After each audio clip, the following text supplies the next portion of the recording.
Good evening, everybody. Welcome to expert webinar on recent advances in the management of small vessel vasculitis. This event is organized jointly by Sri Lanka Society of Nephrology and Ceylon College of Physicians.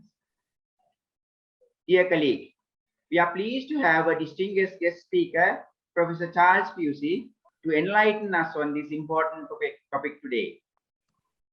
Professor Charles Pusey qualified from Cambridge University and Guy's Hospital, London, and joined the Royal Air Force, where he gained experience in general and renal medicine.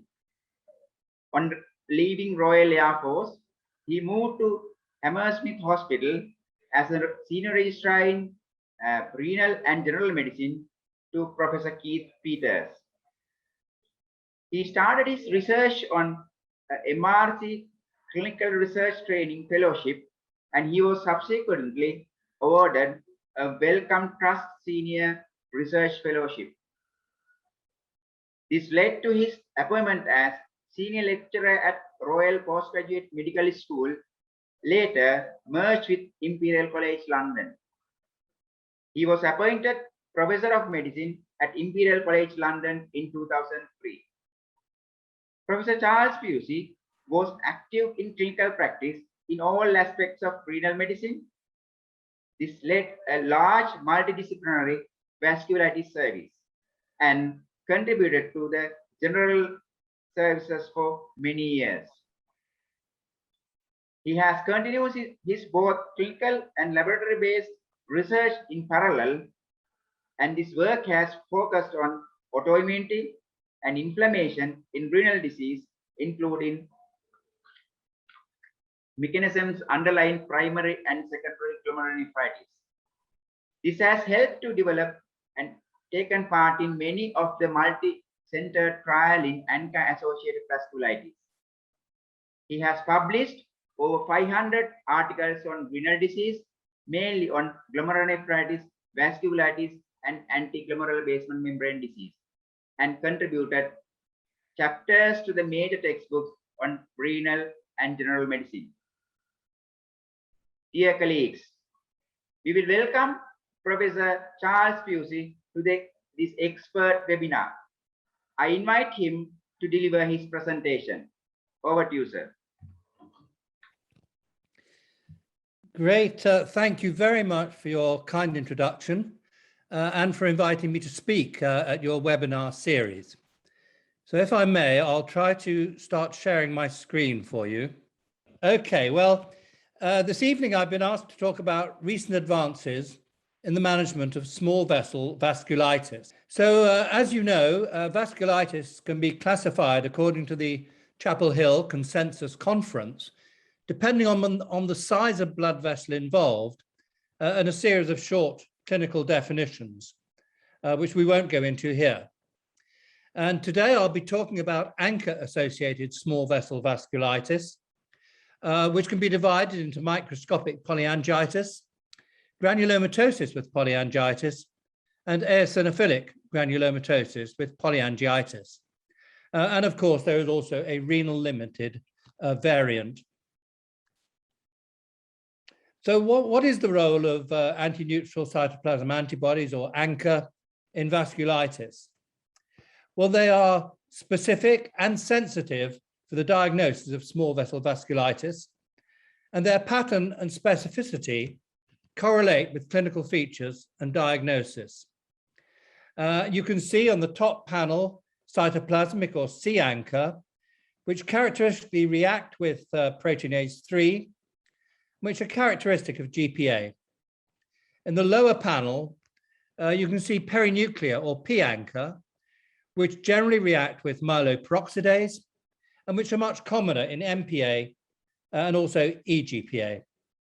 Now, the levels of ANCA correlate with disease activity, and rising levels of ANCA generally predict relapse. And this is better in series, including renal patients. Reducing the levels by techniques such as plasma exchange or the use of rituximab is associated with clinical improvement. And drug-induced ANCA are strongly associated with subsequent development of vasculitis, again proving the link between ANCA and disease. And finally, there's one reported case of maternal fetal transfer. Now, I'm afraid I can't make my pointer work. I don't know if there's anything you guys can do, or if I should just continue without it. Okay, so there's mounting evidence that ANCA are directly pathogenic.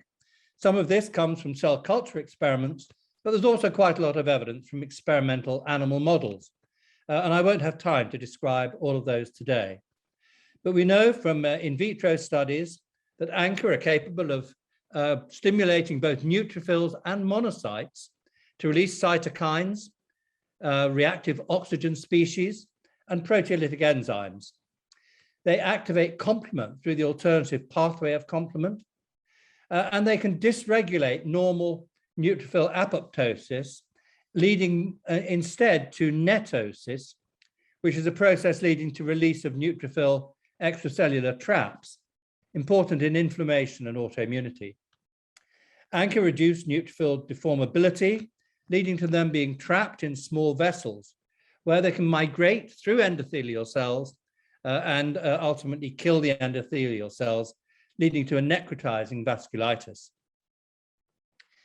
ANCA-associated vasculitis is a rare disease, the incidence of which varies somewhat across different countries. But in the UK, it's about 20 per million population per year. And GPA and MPA are seen roughly equally, whereas EGPA, previously known as Churg-Strauss syndrome, shown in the pale bars, is much rarer disease. ANCA-associated vasculitis is obviously a systemic disease affecting many organ systems. Both GPA and MPA commonly affect the kidney, hence it is often seen by nephrologists. GPA particularly affects the ENT and upper airways, and both GPA and MPA often affect the lungs. But you will see a wide range of other organ systems are involved, and so ANCA vasculitis can present to almost any specialty. This shows some of the kidney lesions on kidney biopsy, and the characteristic early lesion is segmental fibrinoid necrosis, as you see in this glomerulus here. You can see an area of necrosis under my pointer, and adjacent you can see a red cell cast in the tubule. And if untreated, this will progress to an established cellular crescent. And here you see cells within Bowman's capsule, both proliferating epithelial cells and infiltrating monocytes. And they have compressed the glomerular tuft. You can see in this silver stain, the glomerulus is actually squashed into this corner of the glomerulus. Characteristically, there are lesions of different ages because the disease remits and relapses. And you can see here, there's an active lesion here next to a nearly normal glomerulus, next to a scarred glomerulus. And this is very unlike the crescentic nephritis in anti-GBM disease, where all the crescents are usually the same age. And occasionally, in maybe 15% or so of cases, you can see fibrinoid necrosis of small renal vessels. Other organs commonly affected include the lungs, and GPA particularly causes granulomatous lesions of the lungs, as shown in this image here. And it also commonly affects the eye and the nose. You'll see in this patient here, the CT scan shows a retroorbital granuloma and destruction of the nasal bones. So MPA has a very similar range of manifestations, except it does not characteristically cause this granulomatous disease of the respiratory tract. When it affects the lungs, it often presents acutely with lung hemorrhage. And in the longer term, it can produce interstitial lung disease. It can produce both keratitis and uveitis in the eye, and the characteristic vasculitic skin rash. So how do we treat vasculitis? You will remember that it had a very poor outcome in untreated patients. And in the early series, the 1-year survival was only about 15%. So it was a very severe and life-threatening disease. And the outcome was transformed really in the mid-1970s by the introduction of prednisolone and cyclophosphamide by Faucian colleagues at NIH. And they got a response in up to 90% of patients. However, they did have to use large doses of steroids and large doses of cyclophosphamide, and complications such as infections and malignancies were common. In the late 1970s, plasma exchange was introduced at the Hammersmith Hospital for severely affected patients. And then in the 1990s, the European Vasculitis Study Group, of which I was a member at that time, developed a series of trials. And these trials have really revolutionized the management of vasculitis. And the initial trials involved the trials of the better use of conventional drugs, both for induction and for maintenance. And these trials of induction and maintenance were separate because there were these two separate components to treatment. More recently, there's been a number of trials of the use of rituximab, the monoclonal antibody which depletes B cells, and there are current ongoing studies of various biologics and small molecules. And although I won't have time to talk about it today, I'd like to remind you of the importance in these trials of patient-reported outcomes and also attempts to personalize treatment according to the individual patient. It's also a benefit if these patients can be treated in a multidisciplinary vasculitis clinic attended by various specialists where that's possible. But I appreciate that that's not always possible in your own hospitals. So what of induction trials in vasculitis? These are all historic trials up to 2017, and I'll summarize them very briefly only. So the NORAM study showed that methotrexate was equivalent to oral cyclophosphamide for induction in patients with early disease or limited disease. Can you see the right-hand side of that slide, or is there a box over it? Because I can't see the right-hand side of my slide. Can you see that, Dr. Nalaka, or not? I can't hear you, or Nalina. I can see. You can see the whole slide?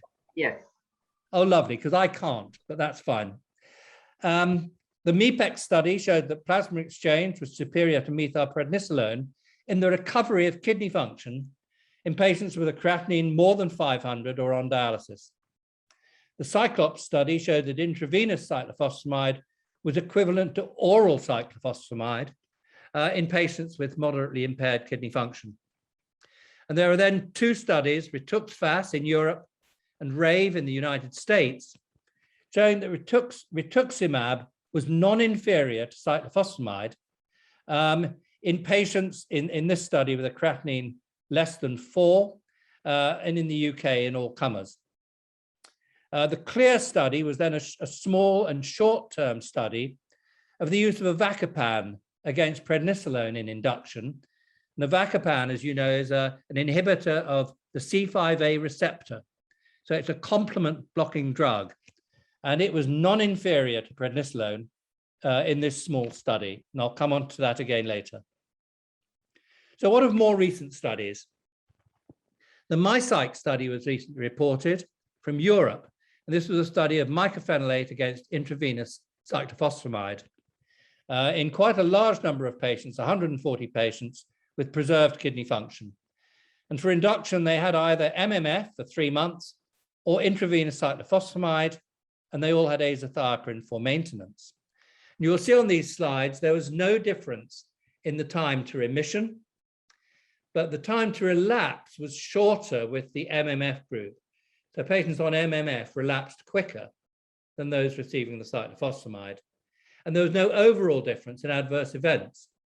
So I think this slide shows that in patients with limited disease without severe kidney involvement, mycophenolate might be an alternative where you want to avoid cyclophosphamide. What of methylprednisolone? Now this slide this is not a randomized trial. This is a multi-center retrospective study looking at the use of additional pulse methylprednisolone in severe ANCA vasculitis in patients with a creatinine of more than 500. And you'll be interested to see that there was no difference in either patient survival, shown in this graph, or renal recovery or relapse. But there was a higher risk of infection, as shown here, and of diabetes in the patients treated with intravenous methylprednisolone. So this is a word of caution that there is no good evidence that methylprednisolone is of benefit, and there is now some evidence that it can be of harm. So I think you should all consider carefully whether you want to use intravenous methylprednisolone for induction in vasculitis. A recent study, RITAZAREM, is looking at both induction and maintenance using rituximab in relapsing vasculitis. And this was quite a large study of 188 patients who'd all had a relapse, all treated with rituximab. And this slide just shows the induction phase. It does not show the relapse phase. And in this slide, you can see that remission, which is the patients in the green bars, red is obviously active disease, patients enter remission, about 90% of patients by 4 months. However, this is quite a long time period when you think about it. It takes 4 months for this to work fully. Once the patient was in remission, they were then randomized to the second part of this trial, comparing maintenance with azathioprine or maintenance with regular rituximab every 4 months. This study is not published yet, but I can give you the preliminary results that regular rituximab was more effective than azathioprine in maintaining remission in this disease. Now, because rituximab alone can take quite a long time to work, and because of the results of the RITUXVAS trial, which combined rituximab and low-dose intravenous cyclophosphamide, in our hospital, we've developed a protocol called CYCLOWVAS, which is combined rituximab, low-dose intravenous cyclophosphamide, and a reduced dose of steroids.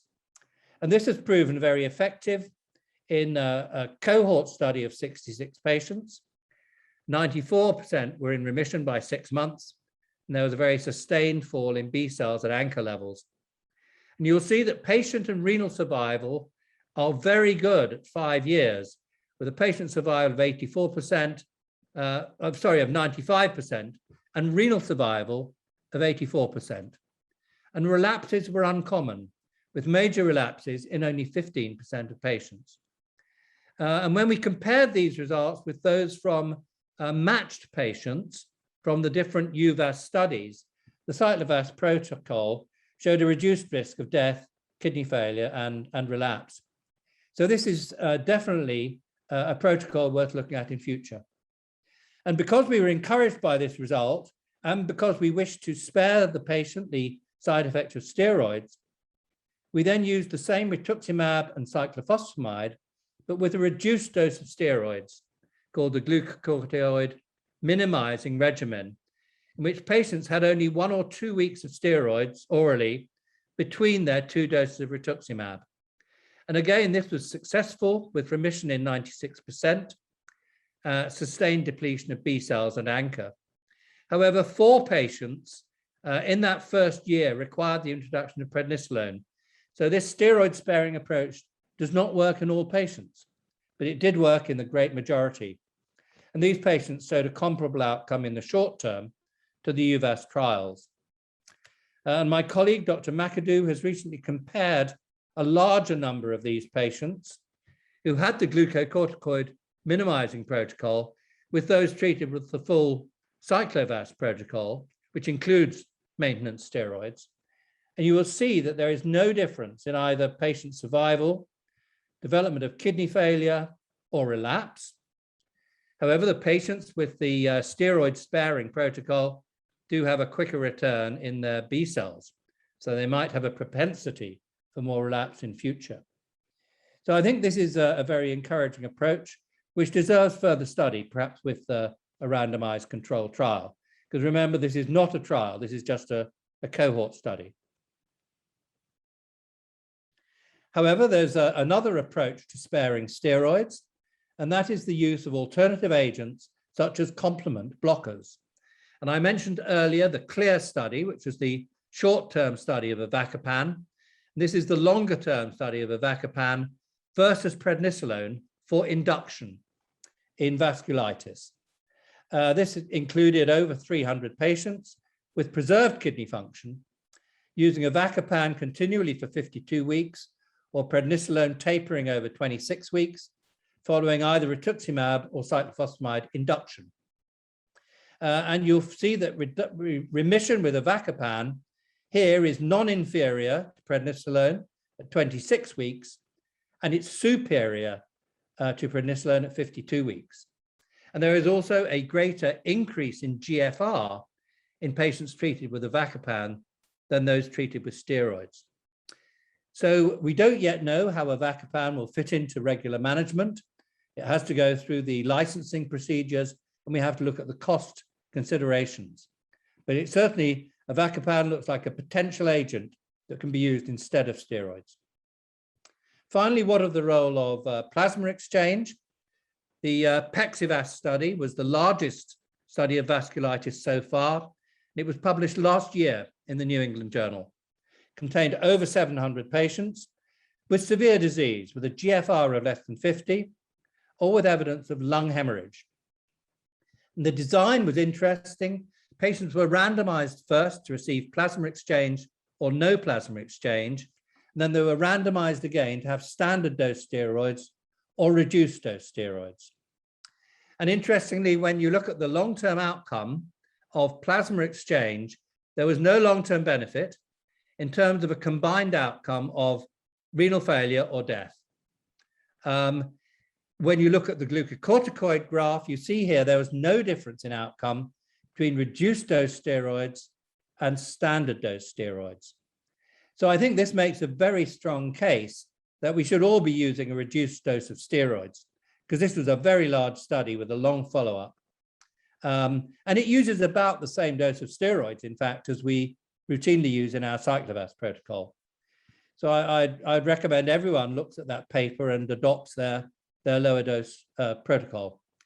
For plasma exchange, you'll see there appears to be maybe a slight benefit of plasma exchange in the short term. And I think we're awaiting short-term analysis of whether plasma exchange helps these patients get off dialysis and whether there is protection from lung hemorrhage. And there are some suggestions that this might be the case. And since the completion of PEXIVAS, a meta-analysis has been performed looking at the role of plasma exchange on development of kidney failure in vasculitis.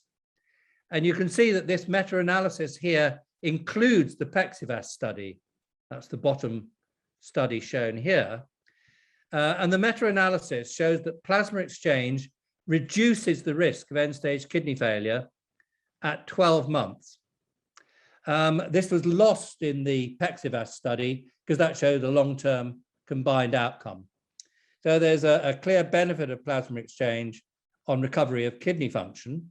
However, that was offset by an increased risk of infections by 12 months. This is unpublished work, so I'm hoping that will be published in the near future. So may I move in the second half of the talk over to maintenance trials.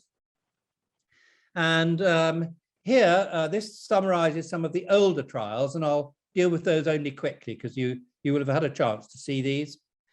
The CYTAZAREM study showed there was no difference between switching to azathioprine by 3 months and carrying on oral cyclophosphamide for a year.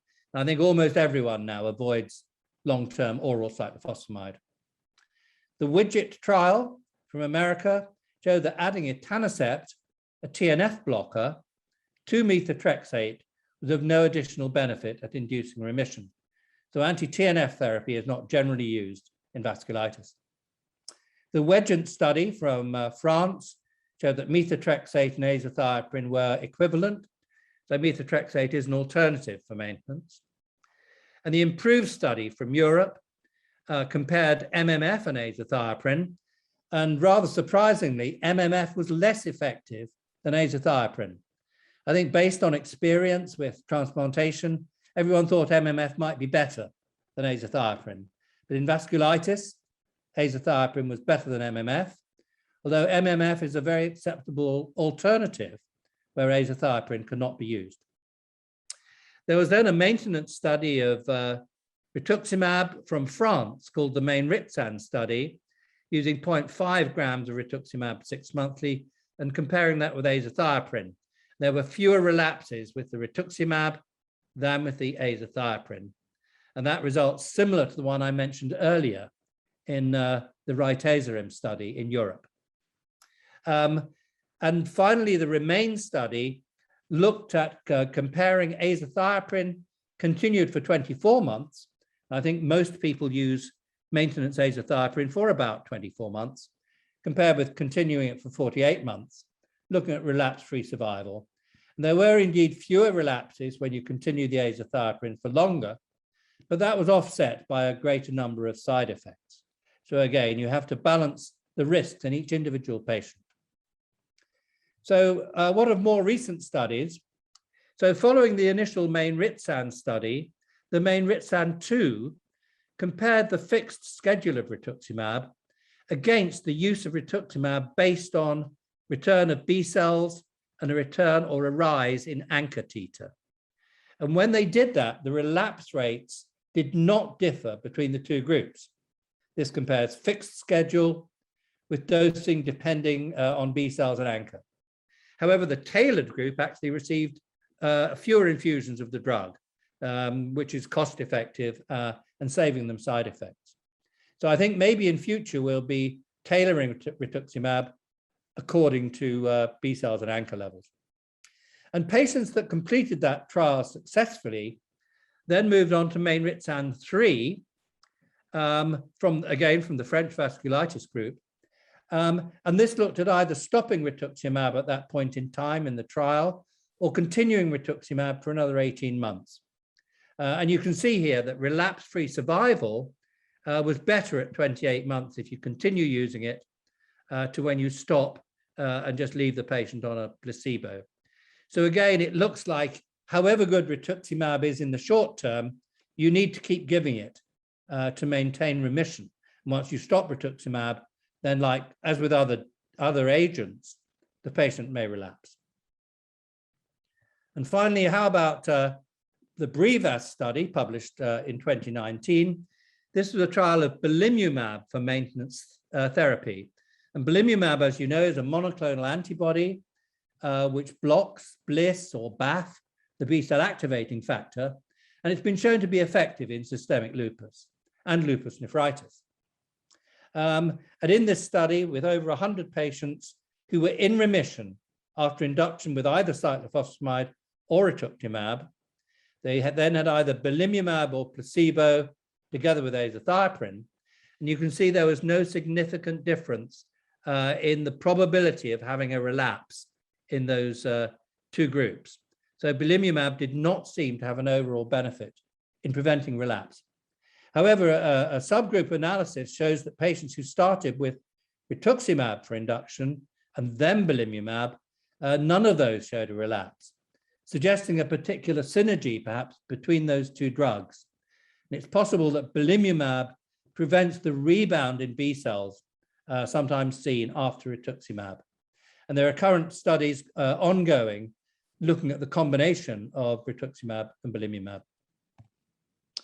So bearing those trials in mind, what would be my recommendation to current approaches to treatment? So for early or mild disease, prednisolone together with either methotrexate, I particularly prefer methotrexate for the upper respiratory disease, or mycophenolate mofetil, as in the MYCYC trial. And that would avoid the use of cyclophosphamide, but only in early or mild cases. For more generalized cases, you would use prednisolone still at the moment, together with cyclophosphamide intravenously, as shown by Cyclops, or alternatively rituximab, as shown in the RAVE and RITAZAREM trials, or as shown in our Hammersmith experience, you could combine cyclophosphamide with low-dose rituximab. Though, as I say, that was not a controlled trial. And for patients with severe kidney failure or lung hemorrhage, you would have to consider whether to introduce plasma exchange.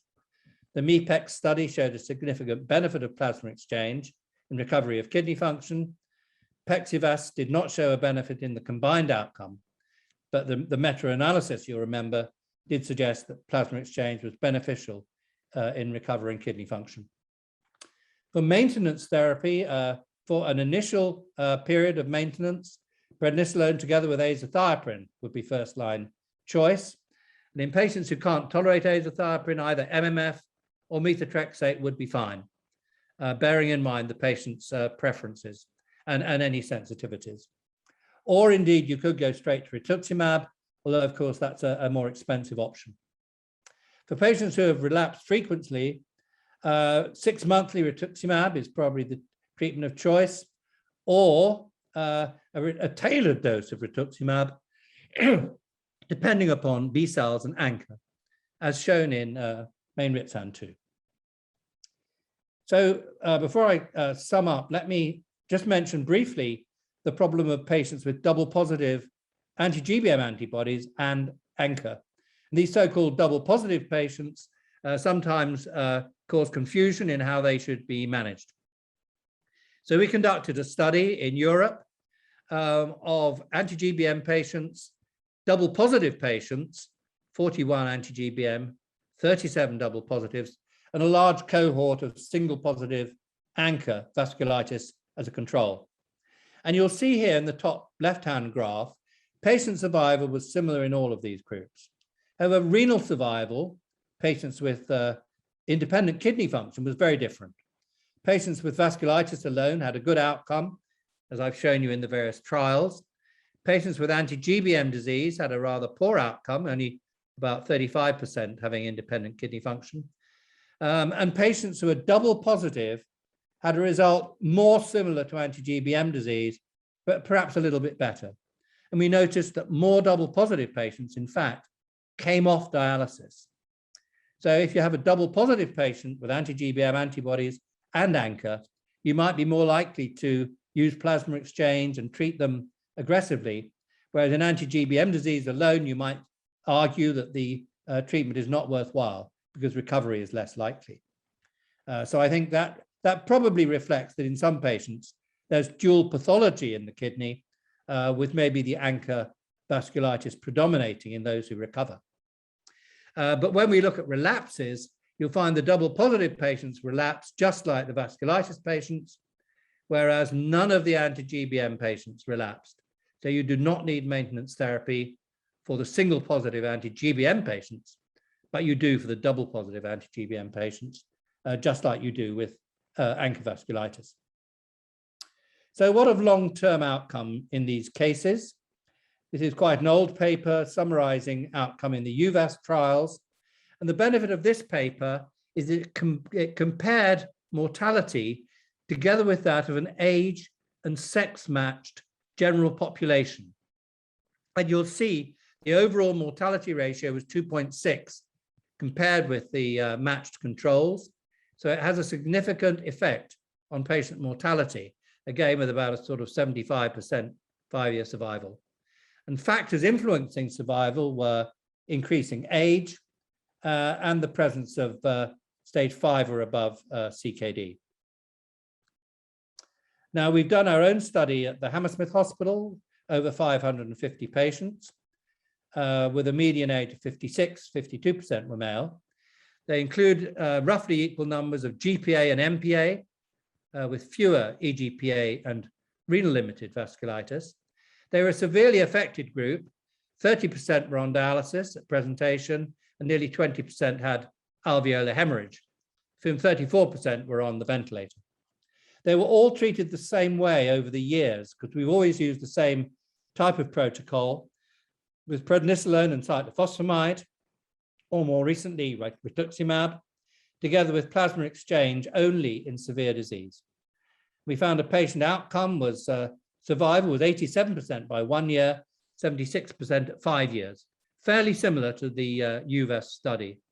We found that survival was predicted by age, by the decade of presentation, by the need for renal replacement therapy, and the presence of diffuse alveolar hemorrhage, but ANCA type did not appear to influence survival. And this just shows the graphs of age, where patients over 70 have a greatly increased mortality. decade of presentation where survival gets progressively better by decade from the 1970s up to the 2000s. So this could be partly improved treatment of vasculitis, also partly management of infection and general management, intensive care and patient care. So a lot of things contribute to that. This shows patients requiring dialysis do much less well than those who do not need dialysis, and patients with alveolar hemorrhage do worse than those who do not have alveolar hemorrhage, showing really that the type of treatment I was talking about earlier, like plasma exchange, if it is a benefit against patients needing dialysis or alveolar hemorrhage, then it's well worth doing. And we looked particularly at those patients with poor kidney function, either the creatinine over 500 or the patients who were actually on dialysis when we started. And with patients with a creatinine over 500, you'll see that the renal survival at 1 year was excellent at 96%, and it was also good at 5 years. And even those dialysis-dependent patients, 59% had independent kidney function at 1 year. So 59% of those had come off dialysis with treatment, suggesting that these patients are well worth treating fully because there's a high chance that they will recover. And when you look at either patient survival or renal survival over the long term, patients who are independent of dialysis, even with a creatinine over 500, have a better patient survival and better renal survival over the years than those who need dialysis. So in conclusion, I've shown you there's strong evidence that ANCA are pathogenic in vasculitis. Standard induction therapy could be with prednisolone and intravenous cyclophosphamide or rituximab. I've shown you some promising results using a combination of rituximab and low-dose intravenous cyclophosphamide, and there are several successful attempts at minimizing corticosteroids, both using the corticosteroid sparing protocol I described and also using avacopan. The role of plasma exchange is still not really clear, so no long-term benefit overall from PEXIVAS, but I think that patients with severe kidney disease or alveolar hemorrhage might still benefit. And I think you need to await further results from PEXIVAS and the publication of the meta-analysis. For maintenance therapy, low-dose prednisolone together with azathioprine or MMF is usually the first line. But in patients who can't tolerate those or who have repeated relapses, then either regular or tailored rituximab is very effective for maintenance. And finally, I think I've shown you that long-term outcomes of vasculitis continue to improve, which is extremely good news for all of our patients.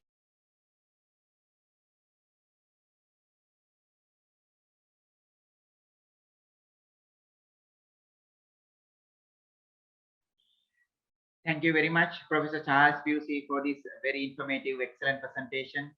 So we will discuss these few questions.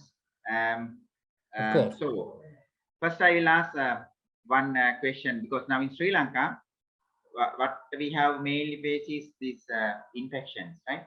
It's more, which we have much more common infections, and we have, going through with lots of infections like tuberculosis, some fungal infection, all with these immunosuppressions.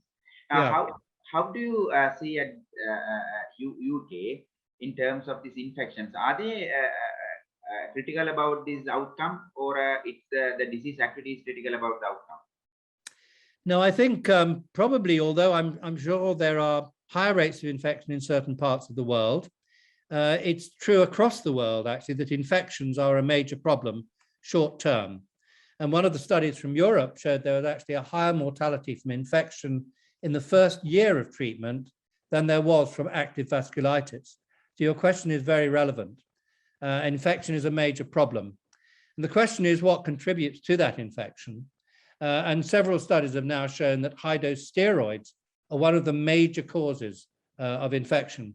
So that's why we and others are very interested in minimizing steroids, avoiding methylprednisolone if possible, and doing a rapid taper of oral steroids. In the PEXIVAS study, there was also an increased risk of infection with plasma exchange, And I'm not sure if that's related to access infections or some other factor, but we don't see that personally in our practice at Hammersmith. But I know that was reported in PEXIVAS. But you're right, the role of infection needs to be balanced against the role of immunosuppression in all of these patients. So is there a role of prophylactic antibiotic in terms of all these immunosuppression? Do you normally regularly give them on regular prophylaxis like we do for the transplant? So we regularly use prophylactic cotrimoxazole. And this is obviously prevention against pneumocystis, but there's also good evidence it prevents other severe infections in a European study. So cotrimoxazole is regularly used. Obviously, other antibiotics, we prefer not to use prophylactic antibiotics if possible, but all patients during the acute phase have regular cultures, regular observations, and we have a very low threshold for starting antibiotics. But cotrimoxazole is the main antibiotic we use for prevention. So it's interesting to know a little bit about the CYCLOWVAS trial you conducted, and it's not yet published. So now, how do you get this prednisolone dose adjustment and cyclophosphamide? Is it a high dose cyclophosphamide or it's a low dose one? When we combine the rituximab with the cyclophosphamide, we use a very low dose of cyclophosphamide, similar to Eurolupus. So it's about 500 milligrams times 6. I'm sure you're familiar with the Eurolupus protocol. Yes, yes. So that gives a maximum of about 3 grams of cyclophosphamide. Whereas in the Cyclops study, even the IV group had 5 or 6 grams and the oral group had about 8 or 10 grams. So it's a much lower dose than in conventional cyclophosphamide treatment. And I think that's why it seems to synergize well with rituximab, but does not cause an increased risk of infection. Because we compared it, as you know, with the European vasculitis studies, and there was not an increased risk of infection using that combination. So how much prednisolone you use for that particular patients? Are they on 0.5 milligrams, or it's much higher than 0.5, or it's lower than that? So when the patients start in the normal CYCLOWVAS protocol, they usually start at 1 milligram per kilogram, but reducing very rapidly by, 60 milligrams, 45, 30, 25, 20 at weekly intervals, and then more rapidly thereafter. So their overall exposure to steroids is probably only about 3 grams in the first 6 months, which is about half what the standard dose is. But our dose in CYCLOWVAS is very similar to what was used in the low dose PEXIVAS.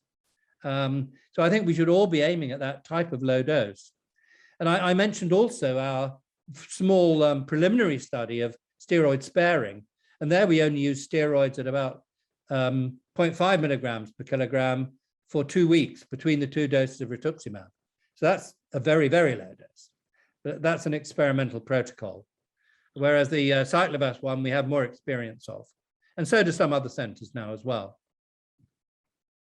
So how about this COVID vaccine and COVID-19 infection and these vasculitis patients? So are you really struggle with them with this COVID-19 period? Or how about the vaccine, the use of vaccine for these patients, especially the patient who had a rituximab? Yeah, so we've been vaccinating all of our patients, and on normal immunosuppressive drugs, their response after the first immunization is not very good, but their response after the second vaccination is almost as good as healthy volunteers. So once they've had 2 jabs, they're usually fully vaccinated. Patients on rituximab, however, if they're B-cell depleted, show a worse response to vaccination. So we prefer to vaccinate them before we give rituximab, if possible. But if they have had rituximab, we'll still vaccinate them. And we have some evidence, although I didn't show you this today, that although they don't make a good antibody response, most of them make a good T-cell response. So even after rituximab, patients will get a T-cell response to COVID vaccination, which should be partly protective. And with the vaccination, we have seen no particular increased incidence of adverse events. We have seen no flares of vasculitis following the vaccination. But obviously, as you know, COVID can be more severe in patients either on immunosuppressive drugs or with kidney failure. So we do sometimes see more severe disease. But the good news is the vaccination seems to work pretty well. Yeah, it is working, yes. Even I'm sure you found the same. We see a less number of patients, and it's it's coming down. So there's a question posed by the attendee. So what is the recommended azathioprine maintenance dose, and how So long? for azathioprine, after we've completed induction with either cyclophosphamide or rituximab, either way, we switch at 3 months with the cyclophosphamide or later with rituximab to azathioprine. And the normal dose is 2 milligrams per kilogram, but usually I round that down to about 150 milligrams for the first maybe year or so, and then I'd reduce it slowly. And I would tend to try and wean azathioprine off over about 2 years usually. And obviously, I showed you the REMAIN study, which showed you can actually continue for longer. And some of my colleagues like to use it for longer. I always prefer to get patients off a drug if I can. So my preference is to start at about 2 milligrams per kilogram and then wean it off over 2 years. So last question, so about TPE. So how do you kind of organize TPE? Like, is the very beginning, or you mean after a couple of days of immunosuppression, or how frequently you are going to offer this therapeutic plasma exchange? So when we use plasma exchange, if a patient comes in with either severe kidney failure requiring dialysis, or a creatinine more than 500, or with alveolar hemorrhage, we regard that as an emergency. We'll plasma exchange them immediately they come in. And obviously, we tend to give the cyclophosphamide immediately after a plasma exchange, although it's not removed very much by plasma exchange. But with rituximab, that's rather different. The rituximab is removed by plasma exchange. And if we use rituximab, we tend to wait 48 hours before the next plasma exchange. But generally, if a patient comes in seriously ill, they can be treated with intravenous cyclophosphamide, with steroids, and with plasma exchange. And we then might give them a break after a week and give them some rituximab and then restart plasma exchange. And generally, we will aim for at least 7 exchanges in the first 2 weeks. And I tend to do it daily for the first week, usually. And the number 7 was really plucked out of the air in those trials. And I tend to tailor it according to a patient. And if the patient still has evidence of ongoing disease, I would probably continue it a bit longer, maybe up to 14. But 7 is our regular number of plasma exchanges. And we always make sure we try and do a full plasma volume exchange, which is usually for an adult, that's about 4 liters. Because doing a smaller volume exchange probably doesn't remove the antibody so effectively. And so when some patients, or some centers say, oh, the plasma exchange isn't working, it's because they're doing it not very often and not very big volume. You need to do it regularly with a decent plasma volume. And as I say, our practice at Hammersmith has only been to use it for those patients with the most severe disease. And I don't think there's any evidence to use it in patients with less severe disease. The PEXIVAS study supports that. But in patients with severe disease, I believe there's still a role. It's interesting. I listened that your presentation says that after a year, that infection rate is high in people who had undergone TPE. Is there a particular suggestion for that? We don't know. Oh, the citation? No, because that's part of the meta-analysis, which is not yet published. I'm sorry, I showed you the meta-analysis, and that contains the evidence that infection rates are high, but the kidney failure gets better. Yes. So I think, as I said at the beginning of my talk, we must try to think of the patient first at all times, try and personalize treatment. And it's always a balance between how much immunosuppression you give them and how much you risk infection or other adverse events. So I think it's a balance of risk, isn't it? But at least if the patient can tolerate it and you can plasma exchange them, you might save them going on dialysis. And going on dialysis has a very poor long-term outcome in these patients. So if you can stop them having dialysis, that's a good thing. And if they get an infection, you can probably treat it with antibiotics. So I agree we must worry about it. We must be concerned about infection, but it generally doesn't stop me treating the patient. So it's a very good, fruitful evening for us actually. So we have going through is a very good, excellent presentation, and we learned, I think, a lot from you, sir. So thank you very much for accepting our invitation. It's a quick invitation actually. I must thank Dr. Vasil also to helping me to find you actually. So it's a very good presentation, and we learned a lot. So we'll hope to join you again some point again in a few months time to get some talks on this topic.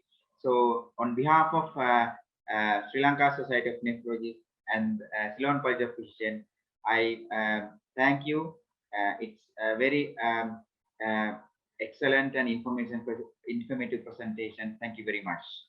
Thank you very much. It's been a pleasure to speak to you, and I hope I can be there in person next time. Thank you very much. Really nice. Thank you. Good night. Good night.